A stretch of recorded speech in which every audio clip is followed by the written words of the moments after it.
সুন্নাত নয় শুধু দাওয়াতের মেহমান, সুন্নাত নয় শুধু খাওয়া শেষে মধুপান, আরো কিছু সুন্নাত আছে তুমি জানো কি? জানলেও জীবনে কখনো তা মানো কি? সুন্নাত শুধু নয় মজলুম সহায়ক, সুন্নাত ওহুদে জালিমের প্রতিরোধ, সুন্নাত শুধু নয় নির্জন ধ্যানে যাওয়া, আর সুন্নাত হলো পাথরের আঘাত খাওয়া। মোহাব্বতে তার সদিনের সাথী তুমি, হামজার মতো তার পাশে থাকো কি? আরো কিছু সুন্নাত আছে তুমি জানো কি? জানলেও জীবনে কখনো তা মানো কি?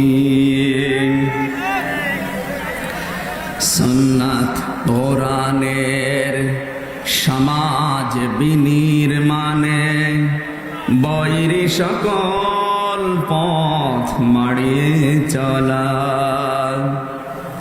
সুন্নাত দাওয়াতে দিনের পাশাপাশি ইসলাম রক্ষায় হাতে তলোয়ার তোলা। সুন্নাত শুধু নয় নমনীয় আলাপন, সুন্নাত প্রয়োজনে হুঙ্কার গর্জন, সুন্নাত শুধু নয় মেশতরতে যাওয়া, আর সুন্নাত হলো রাষ্ট্রনায়ক হওয়া।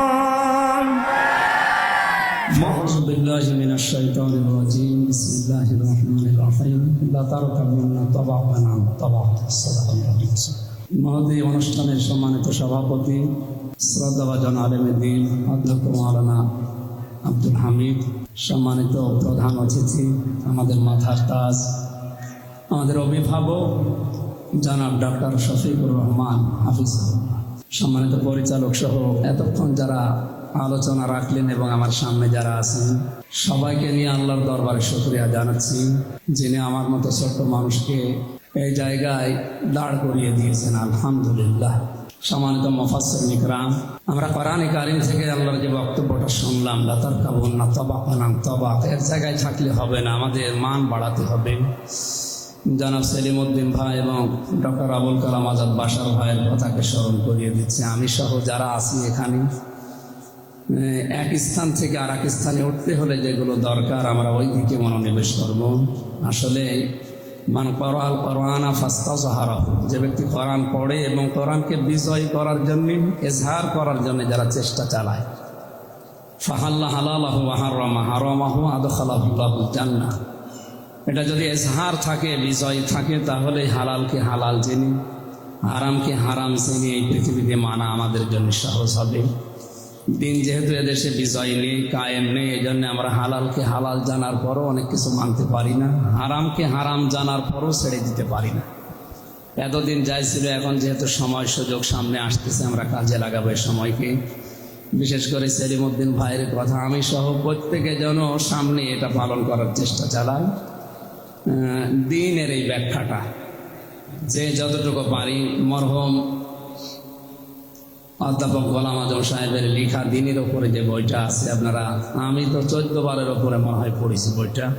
এখানে 19টার উপরে অর্থ দেওয়া আছে, এখানে সহ আরো 8টা 10টা তাফসীরের সাথে এই শব্দগুলো মিলিয়ে সামনে আমরা যেন দিনকে ইজহার করার জন্য যত রকমের চেষ্টা সাধনা আছে সেটার দিকে এগিয়ে যেতে পারি। এক স্থান থেকে আল্লাহ আমাদেরকে আর এক স্থানে উত্তীর্ণ করবেন এই আশা ব্যক্ত করে শেষ করছি। আমিন। আসসালামু আলাইকুম।